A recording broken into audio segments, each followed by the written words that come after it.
nežinau, mums turbūt veikti nėra ką.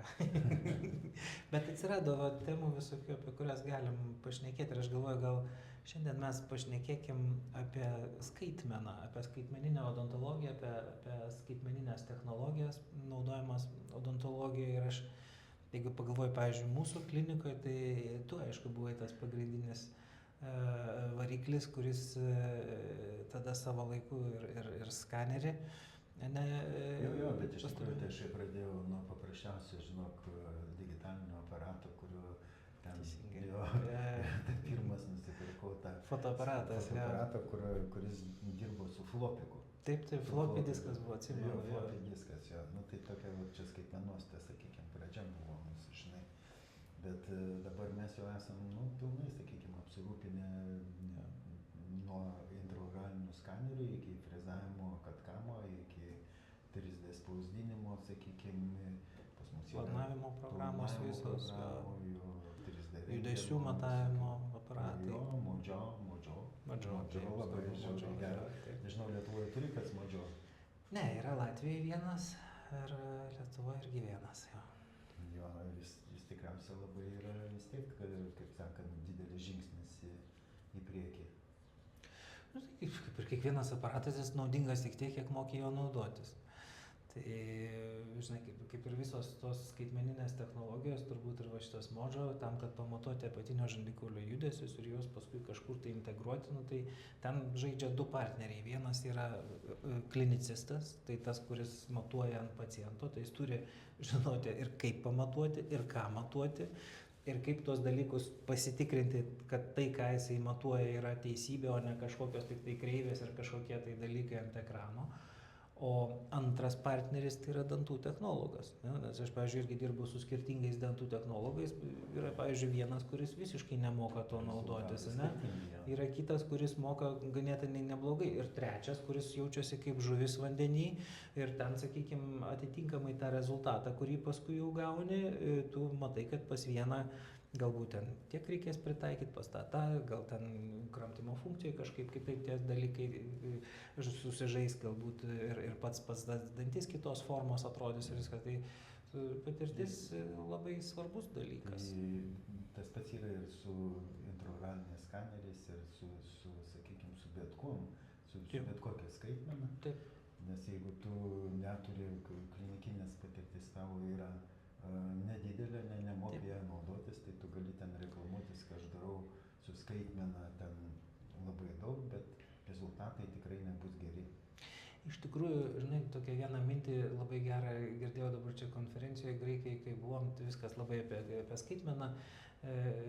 Ir mano tema irgi buvo tarp analogo ir skaitmenos, kiek dar mes turim analogo ir kiek mes turim skaitmenos visam šitam. Ir vienas kolega, man atrodo, iš Graikijos, jis taip sako, žinai, mes visi taip apsimetam, kad prisipirkom dabar aparatų tų skaitmeninių visokių, ir intraoralinį skanerį, ir staiga mūsų ta odontologija pakilo į visiškai kitą lygį, mes nebeturim jokių problemų, niekas nebestringa ir panašiai. Bet mes užmiršom, kad mes kai paėmėm daryti, sakykime, analoginius atspaudus, tai mums reikėjo masę padaryti tų atspaudų, kol mes be kažkokios tai problemos tiesiog nuimam atspaudą, išsiimam, viskas nuostabu, matosi, technikoje atiduodam, ribos matosi, viskas priglu.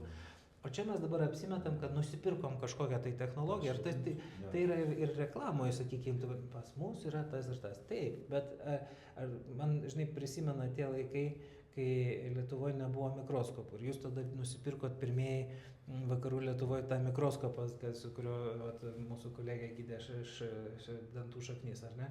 Tada staiga atsirado ten mikroskopas, ten ir dažnai tie mikroskopai stovėdavo kampe, apmauti to apsauginiu, žinai, šito, bet svarbu, kad aš jį turiu. Ir toks, kas liečia skaitmeną, nemažai irgi yra tokių momentų, sakykime, kad yra tiesiog nusiperkama ir kažkiek tai naudojamasi, kažkiek tai tik tai galbūt dėl to, kad turėti tą dalyką. Nors mūsų skaitmenizacijos lygis Lietuvoje yra labai aukštas. Ne? Jeigu su ta pačia Vokietija. Vokietijoje vis dar sutikti intraoralinį skanerį, planavimo programas, arba kad jau pačioj klinikoje būtų ir spausdintuvai 3D ir frezavimo staklės yra retenybė.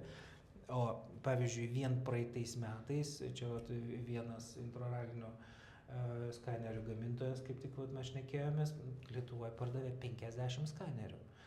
50 skanerių. Tai čia tik tai vienas gamintojas.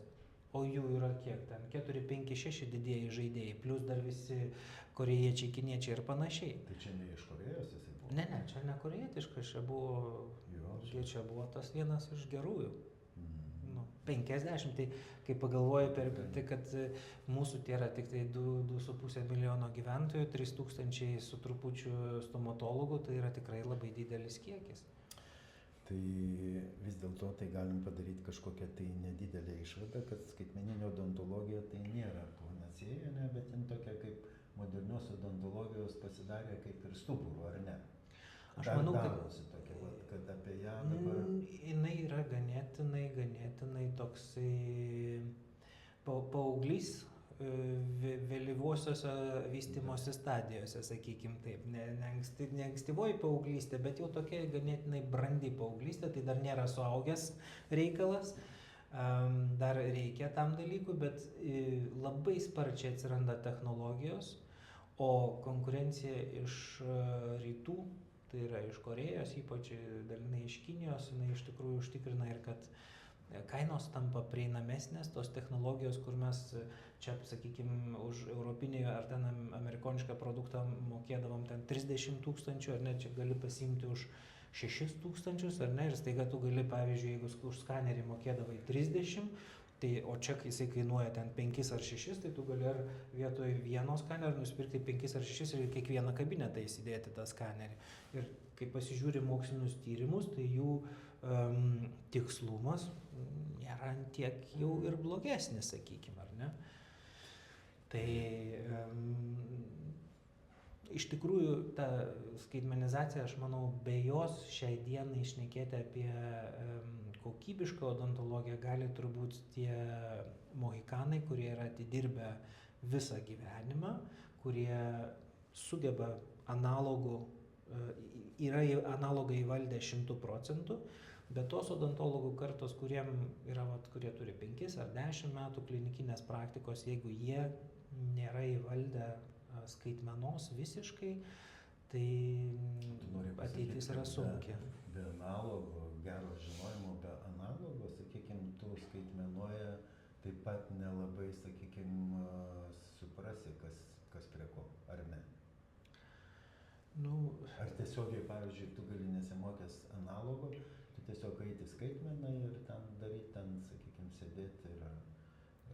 Žinai, pas mus pirmosios studentų kartos dabar Berlyne yra, kurie viską tik tai analoginiu būdu. Jie rankomis beveik laboratorijoje beveik nieko nedaro, beveik nieko nesižino, ten pavaškuoti biškutį, ten dar kažką tai. Ir mes su siaubu žiūrėjom, kas ten bus, kai jie atėjo klinikinį kursą gydyti pacientų.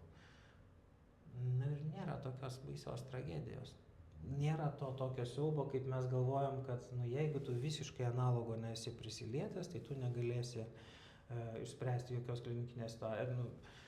Iš principo jie taip pat viską sprendžia, tik sprendžia skaitmeniniu būdu. Žinoma, kai tik tai atsiranda šiek tiek nestandartinė situacija, jos išspręsti nebeišeina, nes ten jau viskas yra sudėta dėžutėmis ir arba į tą dėžutę įeina tas sprendimas, arba jisai neįeina. Ir ten jau, sakykime, vėlgi surasti tos tips and tricks, kaip tą dalyką spręsti, vėlgi turi tik per kursus ir per patirtį. Reikia pripažinti, kad skaitmena iš tikrųjų tą darbą pagreitina. Jo. Čia yra klausimas, tam tikrose etapuose pagreitina, tam tikri etapai dasideda ir išilgėja tavo visas darbas. Kaip sakykime, implantologijoje, ne? Implantologijoje tu pasidarydavai nuotrauką, pasižiūrėjai, čia tiek kaulo, įsrėgė implantą, užsiuvai, paskui pacientas atėjo po kažkiek laiko, tu ten protezuoji, nuėmė atspaudą, uždėjai. Dabar, sakykime, tu pradžioj galbūt tam tikrais atvejais daraisi kažkokį tai planą. Ne? Tai tu pasidarai, reiškia, jau vien rentgeno nuotraukos neužtenka, daraisi intraoralinį skanavimą. Tada tu turi tą viską susidėti į programą. Toj programoje tu turi iš tikrųjų pasidaryti 3D planavimą, kaip tas implantas atrodys, kaip tas dantis atrodys. Tada tu turi pasidaryti šabloną. Implantacija su šablonu, jinai nėra trumpesnė. jinai yra tikslesnė, bet jinai nėra trumpesnė. Tuo labiau, kad pavyzdžiui, jeigu tu šneki, sakykime, apie priekinius dantis, priėjimas geras, viskas tvarkoja, bet jeigu tu šneki apie galinius dantis, kuo įsižiojimas yra mažesnis, kuo, sakykime, tie dantis arčiau sąnario stovi, tai ten iš viso vietos tada nebūna. Prieiti ten, išsimakaluoti, pasižiūrėti, nu tu dalinai užtrunki ženkliai ilgiau negu užtruktum paprastai, iš rankos įstukdamas tą implantą, bet vėlgi taip, kad tas implantas stovėtų toje vietoje, ten, kur reikia, kad anga išeitų taip, kaip turi būti, tau reikia ko? Nu, patirties. Patirties, ja. Tai tu gauni, reiškia, laiko prasme, gal nelabai sutaupai, bet tu gauni tikslesnį ir geresnį, sakykime, gydymo rezultatą. Taip, ir tavo labiau gerai prognozuojamą rezultatą. Ne, tai reiškia, tu sugalvoji, kad tavo ten toj vietoj turi būti tokio pločio, toks dantis, taip jisai turi ten stovėti, tu tą susiplanavai, pasidarai šabloną su šablonu, arba gal, sakykime, netgi ir navigacija, ne, yra dinaminė navigacija, kur šablonų nebereikia, bet tu tiesiog gali 3D kameros pagalba, sakykime, gręžti tiesiai naviguodamas dantį ir tu gauni tą rezultatą, kuris planavo. Baigiant, sakykime, tokį dalyką, ką tu pasakytum pacientui, kuris pamatęs tokią reklamą, kad tai yra viskas pas mūsų skaitmena, viskas trimgalviais lekia ten kažką tai daryti. Ar... Žinai, man atrodo, tu turbūt irgi atsiminsi, kai buvo ta banga lazerinė odontologija. O tai. Buvo visos klinikos, viskas buvo gydoma lazeriu. Paskui buvo ta banga, viskas ant kažkelių tai implantų. Paskui toks ir toks implantas geriausias. Tada atėjo, sakykime, dabar ta banga su skaitmenizacija ir pas mus viskas skaitmeniniu būdu ir taip toliau. Nu, tai tas pacientas, kuris iš tiesų ieško kokybės, jisai pirmoje vietoje ieško specialisto. Ir pasiinformuos, ką tas specialistas sugeba, kokia yra jo kompetencija, kokios yra jo stipriosios sritis. Ir tada iš principo, ką tas specialistas naudos, tai jau nėra skirtumo, ar jisai analogiškai tam tikrose etapuose dirbs, ar analogiškai plus skaitmena, ar vien tik tai skaitmenos būdu. Jeigu jo rezultatai šneka apie jį teigiamai, tai nėra skirtumo, su kokius instrumentu dirbs. Tik galbūt